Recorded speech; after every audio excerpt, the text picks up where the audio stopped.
Hey yo, it's your girl Aaron, and today I wanted to talk a little bit about mental health. And mental health has been talked about a lot recently, and I wanted to specifically address when it's been blamed as part of a contribution towards violence. And you've seen like the mass killings and stuff, and people saying that a contributing factor was mental illness and stuff. And so I wanted to talk a little bit about this and just give you my opinion on it. So um, I think to begin with, when we say mental illness, there's a whole lot of different things we can mean. And so I think it's we can talk about that, right? Let's talk about that. So one of the things you can mean is things that are legitimately making your life more difficult. That you know, and I'm talking about things that aren't really to do with you having to do your job and function in society. Go to the shops and do that. Like, I'm not even talking about that yet. I'm talking about like if you had someone to like bring you food and stuff and all that kind of thing, and you're able to just sit in your chair and that, like, if life would still be difficult for you due to mental struggles you have. Um, so I would say that those in those cases, like, that's someone who is valuable, and I would say someone like that, is able to be valuable and contribute to society, but the struggles they're going through might make it difficult for them to even ever get a job or whatever, um, in society, or go and do the things that society expects of you in order to get by. Um, I just realized, yeah. So I've done like a whole bunch of takes, and yeah, I'm kind of tired, but I'm hopefully gonna get it right this time.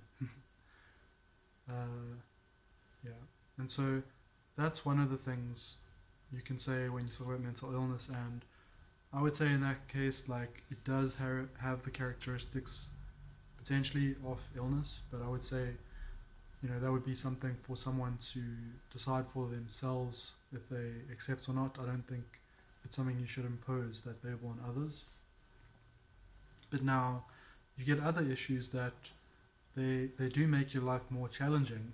But if you were, for example, if you didn't have to work a job and pay bills and pay rent and all that, like, if you could just get your needs met by, like, someone came over and bought you the food you needed, and you had a place to stay for free and whatever, and you're able to just do as you pleased and whatever, if you're able to have like a fully happy, functional life in that case, then, but if now you don't have that, you have struggling to survive, needing to make money somehow, get a job or provide a service or rent out your label or do something, sell something, somehow to get money to pay for the stuff that you can't do without, to try and survive.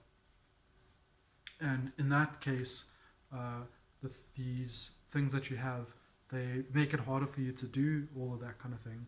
And so people call those kinds of things mental illness as well.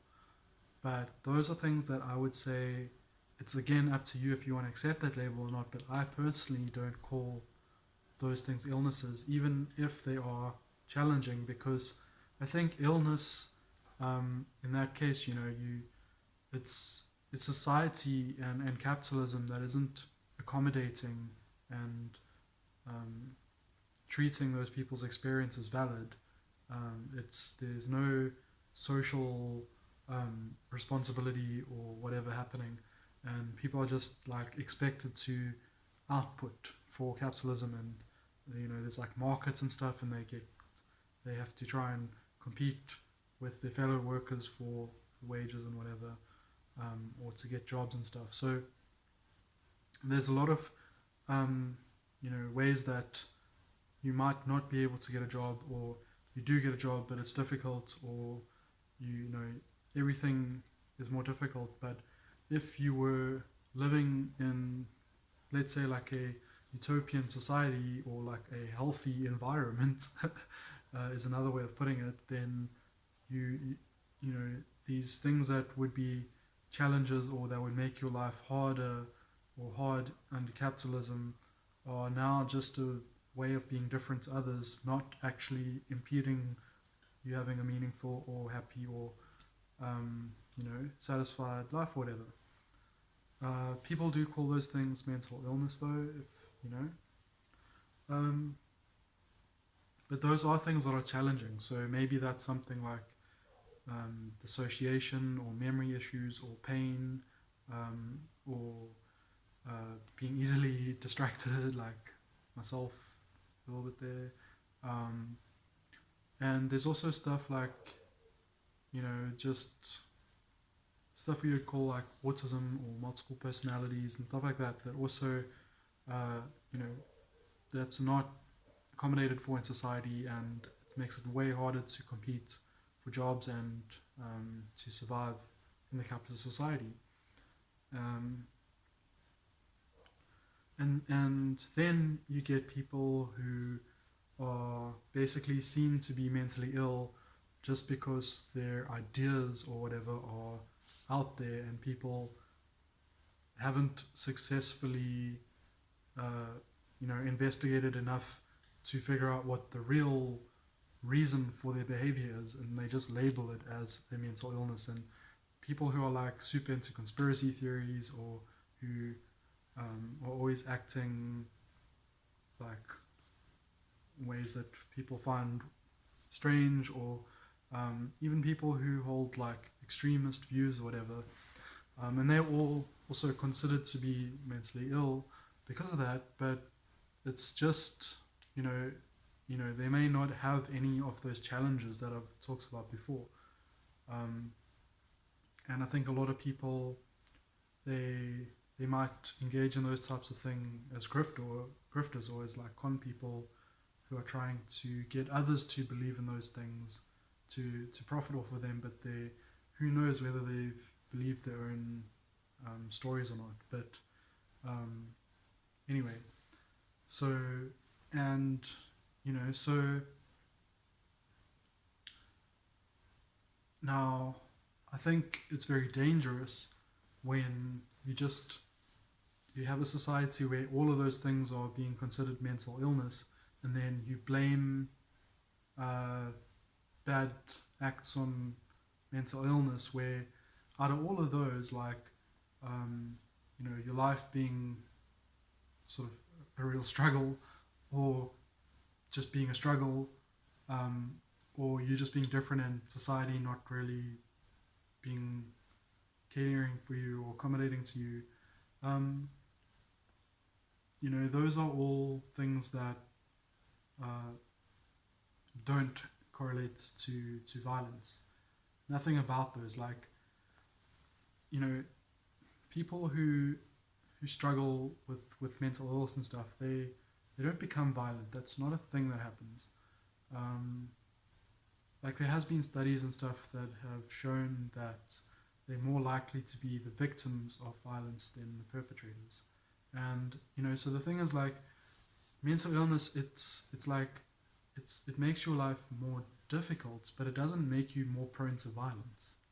um, and and people always want to point to mental illness instead of having to face the reality and the real underlying issue in their society. So when people were pushing for acceptance of like gay marriage and homosexuality and stuff, the patriarchal, cis-heteronormative population, they were going to lose a margin of privilege, because they would have basically less social capital by the diversity being embraced, and them not having monopoly on saying who what how things should be, who should be represented, or who should be accepted or treated as valid in society, etc. And so there was pushback against that, and the pushback, they blamed mental illness. They said being homosexual was a mental illness. It's not. Um, you know, People just have different sexualities. You're not born straight the way colonial gender theory might teach. Um, and yeah, so yeah, people learn. It's you learn. You don't come out. You're not born like hating people. Hate is learned. It's just a side note. Right, and then, so yeah, so things that other than the we don't understand that person's behavior or ideas, um, but they don't really have mental challenges, or they don't struggle with society. They're just um, you know out there or whatever. Like, so you got the people with the real struggles, like that doesn't really correlate to people enacting violence. Like, so now the people who are like sort of out there, who have more fringe, now we shouldn't be calling those people mentally ill, because like, you know there's lots of people don't have the challenges. Like I was saying, they don't have depression or anxiety or PTSD or anything like that. They may they may be very immature. They may have a lot of fragility. They may have very thin skin emotionally. They may not be able to handle their emotions well and stuff. But that's a case of immaturity. It's a case of them sort of never strengthening their emotional abilities or skills or whatever enough. They're lagging behind basically because of how coddled they are, how privileged they are, etc. Um, and it's people like that who can also, you know, they can also perpetuate hate, be that the actors of violence themselves or just among those who celebrate it. And so you can't really say mental illness is the problem. And people, by conflating all of those different meanings of mental illness and lumping in like just having like ideas that aren't mainstream into being mentally ill, then anyone can be said to be mentally ill. As long as you can spin it right enough, you can say, well, this person held this specific belief that is like out there, and that's why they did it. And so, so it happened with homosexuality, and so they use mental illness as a distraction, and it happened with gender, with being transgender, where they called being transgender a mental illness, and a lot of them still do, and there's a lot of fake news and stuff out there about it, a lot of obsolete textbooks that still teach colonial gender theory, not data-based material science gender theories, which say that it's impossible for gender to be binary, that gender is not determined by sex, that sex is not binary, that gender is something that's part of your personality, that nobody is born with a specific gender, but it develops with you as you grow. Same with your sexuality, and you can have any sexuality, any gender. You can have multiple genders, multiple sexualities. You can neither, both, combination. They can go from one to the other. It's very fluid and complex because it's something that is part of your personality, the way you might have different tastes in food or music over time. So can your personality change when it comes to your gender or your sexuality over time? Maybe not, but it also might. Now, colonial gender theory is very static. It says that you're born straight, you're born, and we're going to divine your gender based on your genitals. We're going to pretend the two determine or correlated that sex determines gender, and we're going to um, consider you to be straight and all the stuff. And now, so there's pushback when it came to people accepting transgender people into society. We still, for the most part, are not, but there's pushback and people call us mentally ill um, because it's easy. People who have mental illness are like sort of the punching bags or the people the bullies always pick on or whatever in society.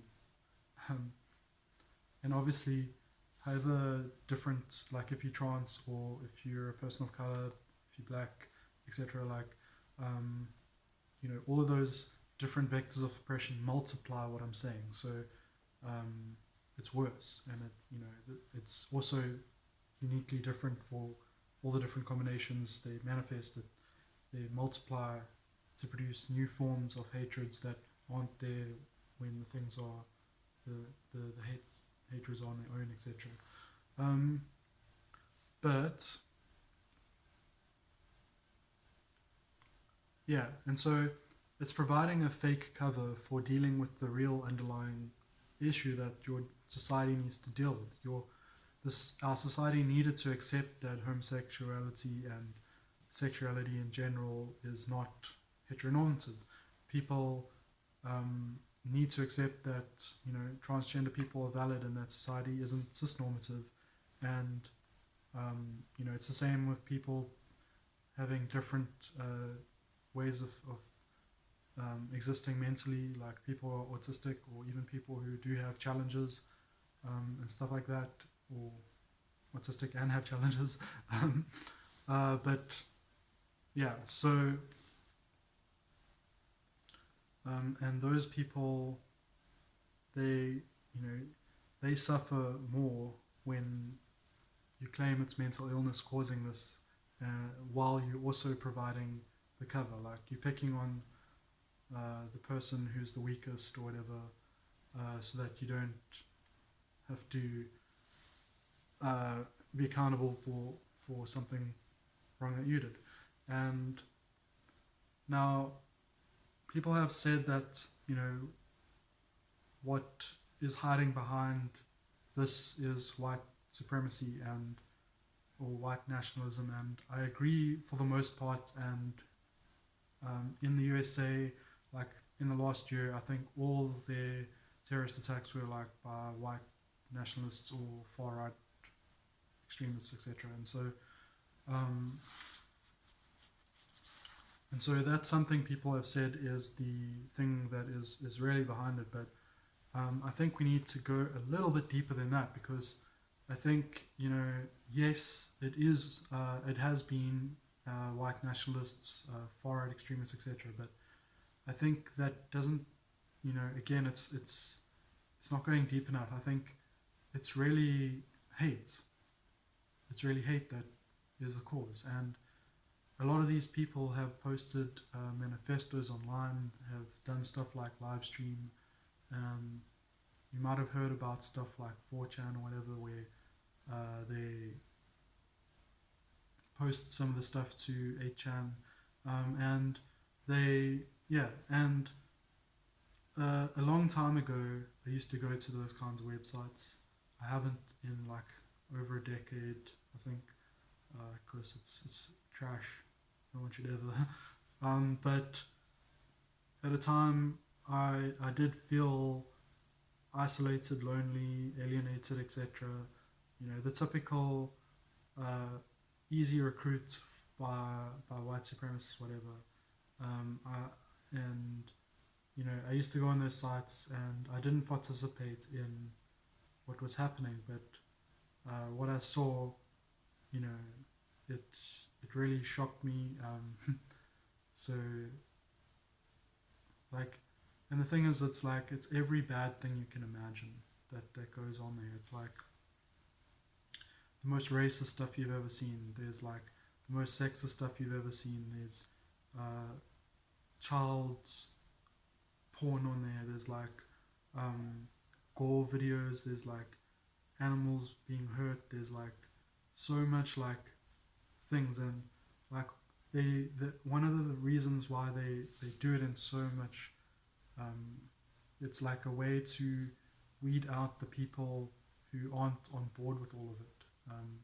But the people who stick around, like, they tend to feel a sense of community because while others may have come and been shocked and left, they were able to handle it and they stayed. But anonymity is also, I think, a little bit to blame. Although I think there is some noble desires for anonymity in some cases. I think it's not itself the problem, but it facilitated this taking place and people being emboldened by it as well. And so, you know, what I saw there was like a community that had built its identity and its sense of belonging around being tolerant and participant in hate. And so, if someone came who was like a lady that wanted attention or whatever, then it would be like tits or GTFO would be what they would say. It's like the unless the lady was willing to like have a topless photo uploaded for like a whole bunch of random strangers, they didn't even like want to talk to them. It was like they wouldn't be allowed to have like a proper thread or whatever.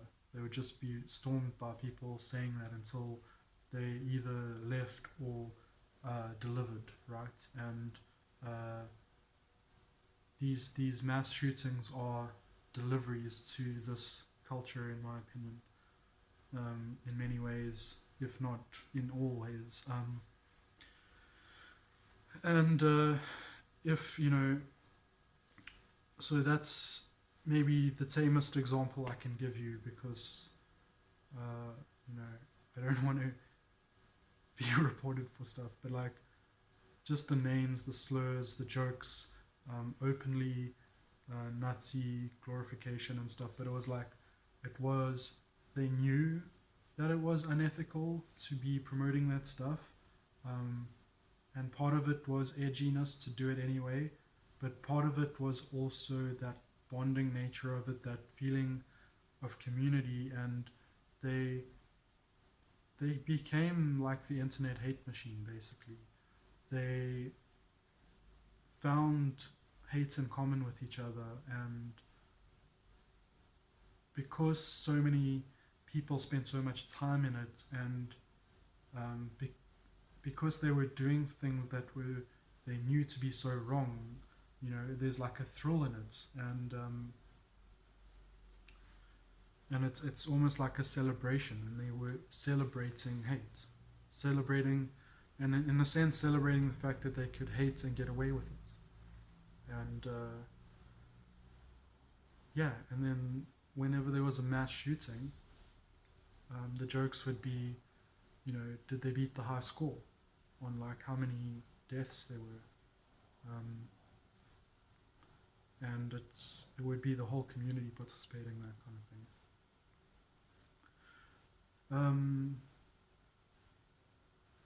And yeah, fortunately, I didn't stick around long enough to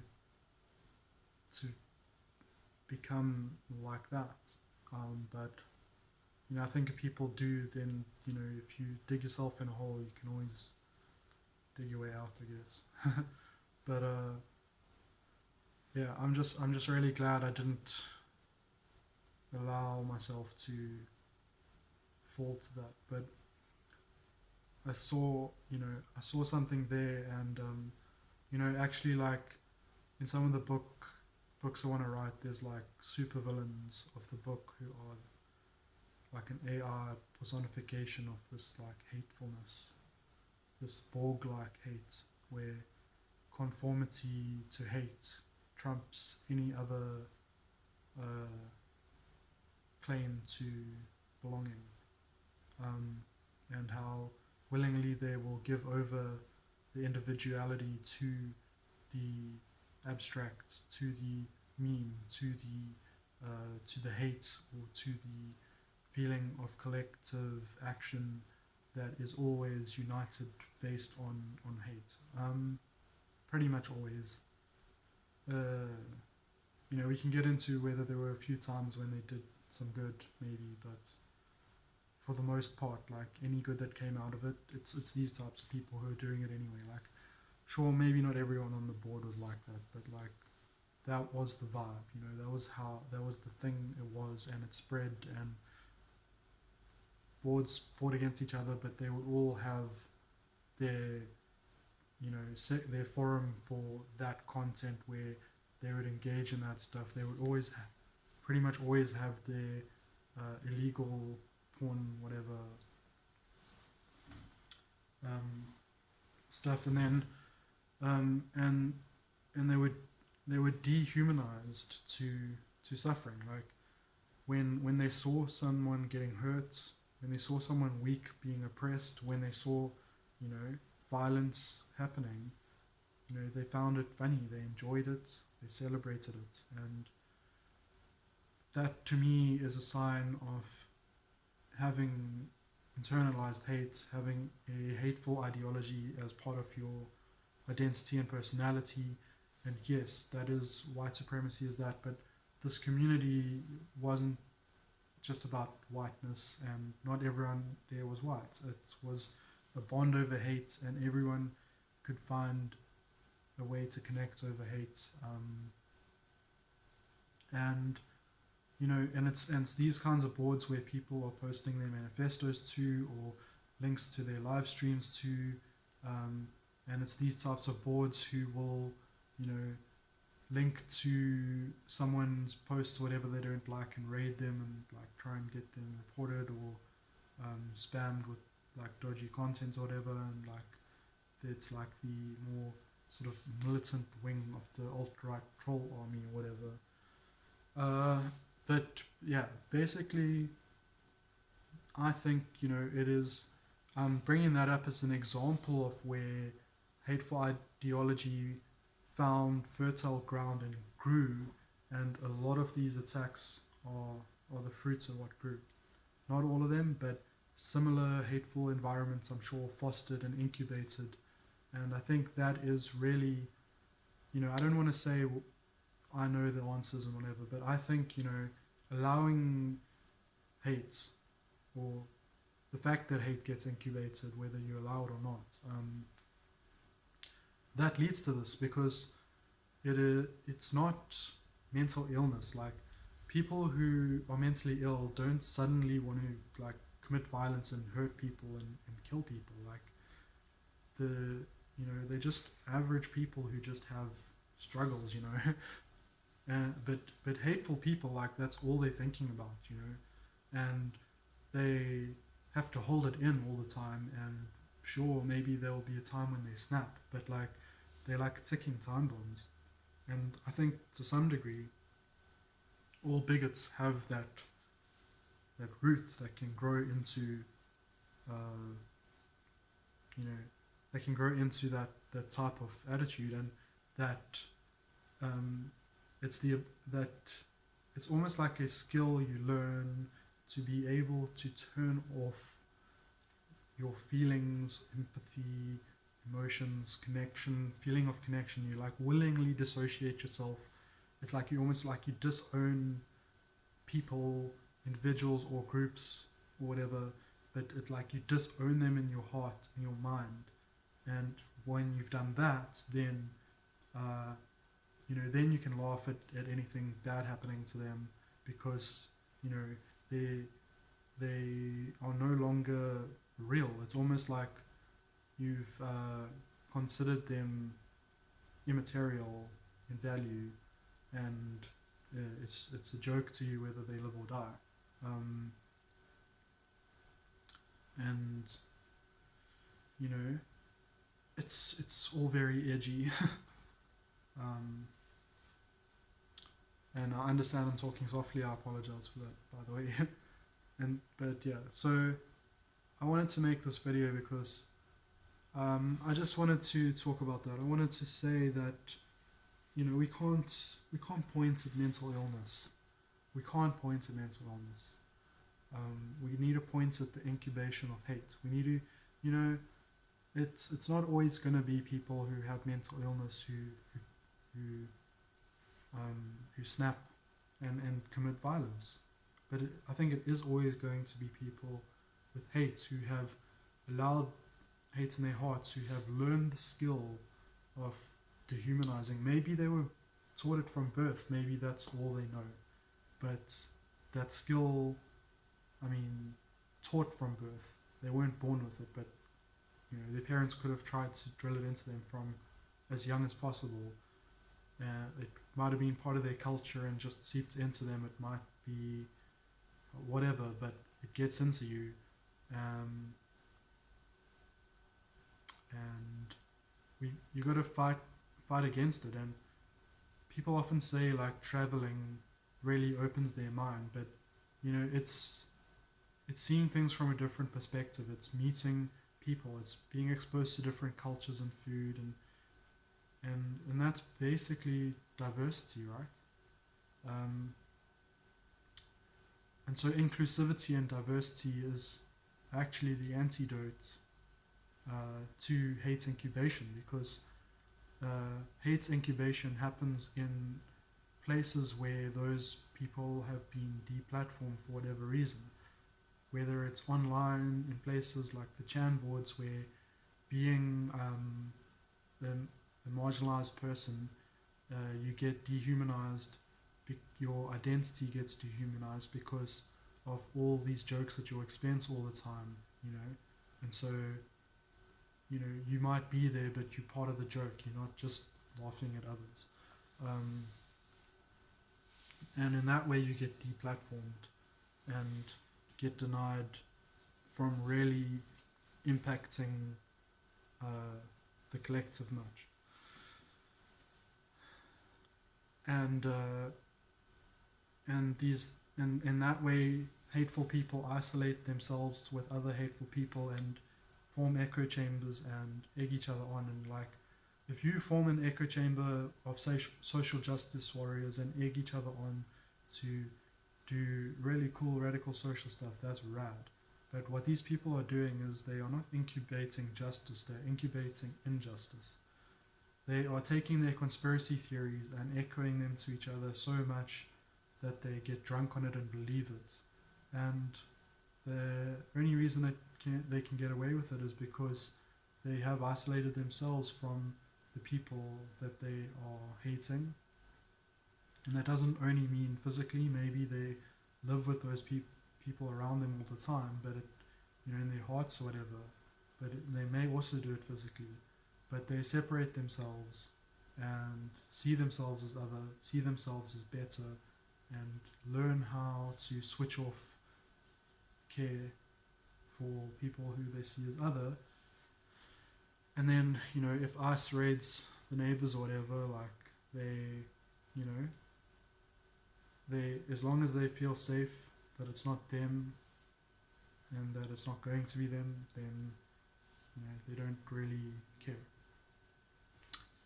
because they don't really see those people as human. They don't value them, and and those people, they, you heard about the border control agents with their Facebook group, with their bigoted and like very harmful and gross jokes and stuff about AOC and other people. And that's the kind of vibe as well I'm talking about, where it's like they get together and they do hate together and they bond over it, and they incubate their hate to points where and then it gets to a point where like they want to bring that meme into reality. They want to be the living meme, the one who tries to get the high score, the one who actually treats the minorities and the marginalized people the way they've been all joking about treating them, to try and gain fame or notoriety, or to at least feel like they're getting attention for once or whatever. But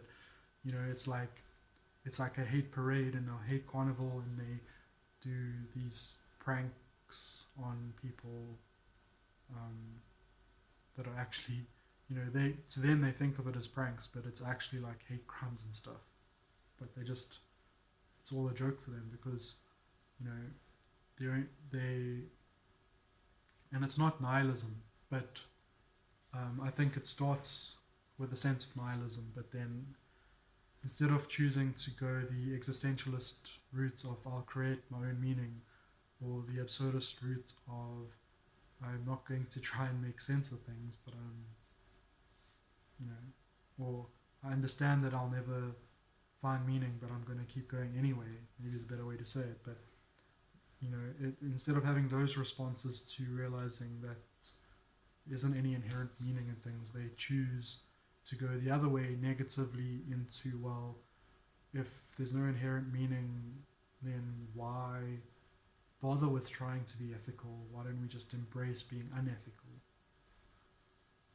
And so the people who, and we don't, I mean, the kind of society that everyone acting unethically creates, like, to some degree, you can just go out your door and see how bad it is, but it can also get a lot worse because there's still a lot of cooperation in our society. But yeah, and so what kind of society do we want to live in? Do we want to live in a society that's diverse and inclusive, that hears from everyone, that people who have hate against others, prejudice, whatever, they are challenged on it, that they are exposed to diversity, and that they are expected to adapt, and that being bigoted, being hateful, wanting to be intolerant of including others, wanting to gatekeep privilege, that needs to become no longer tolerated, and we need to no longer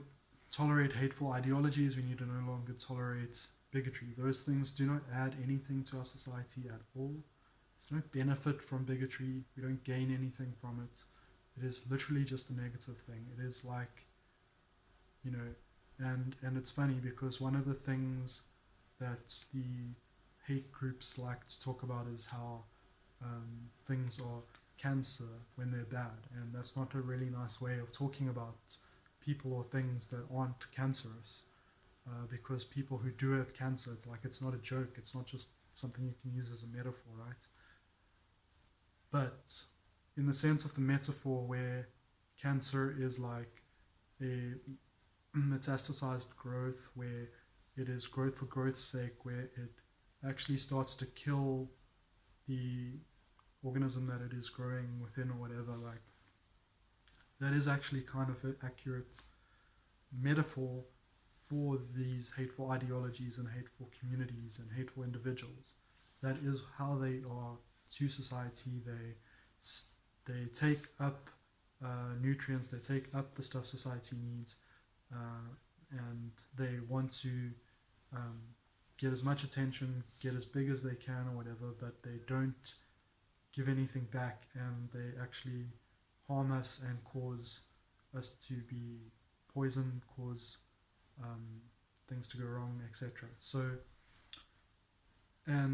they are always quick to point at others and say you're this, you're that, but they are the illness, and it's not a mental illness, it's a ideological illness, it's a cultural and a value illness, and when you cure that, now we can talk about removing guns or not, and that's a whole nother debate, and I don't want to get into it, but if you can cure the hate, then it won't matter. Like, even if people kept their guns, they wouldn't be shooting at each other because they wouldn't want to. Because having mental illness doesn't make you want to kill people. Having hate makes you want to kill people. And so to treat the hate, it's, you got to challenge it, you got to confront it, you got to expect it to not exist any longer. You got to act as if it is what it is. You've got to expose, you've got to expose the germs to the sunlight. You've got to bring ethics. Those of us who want an ethical society need to unite together, band together, and stop the ones who want an unethical society from taking over, because they're currently taking over. and they've tried to take over for long times, and sometimes they've taken over, and to a large degree they've been in control actually for a very long time. But the, there's more extreme and more extreme and more harmful versions of them that want to take power all the time because they just want more, and they are filling their heads with conspiracy theories while they do it about how, you know, it's completely normal for them to think it's okay to do these things, but really it is only because they have that hate and they have learned to do that dehumanizing that they are even able to entertain those conspiracy theories, because having more melanin in the population's skin, you know, having more diverse cultures and that, it's like objectively good, you know, but they act like it's a bad thing. Like, if white culture existed, if it does exist, and if it's any good, it'll survive. Why are you so worried? So fragile, you know?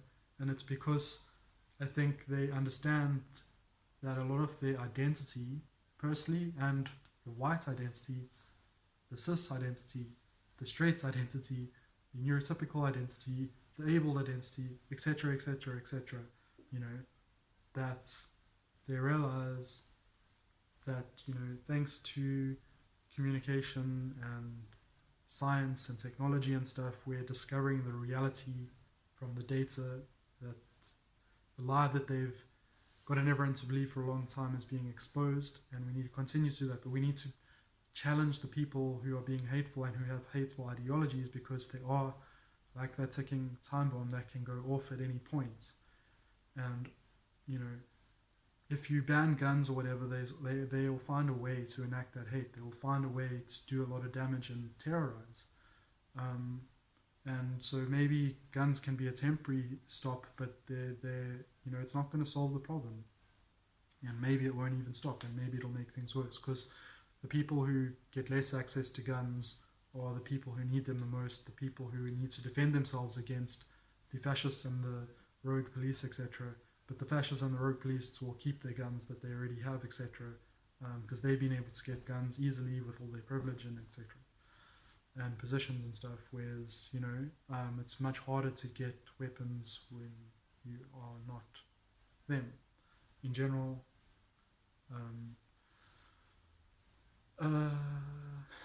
and a lot of them have multiple guns, etc. And even if you were to ban guns, they would still have them. So, yeah. So what banning guns, you know, it isn't going to fix things. Who knows if it'll make things better or not.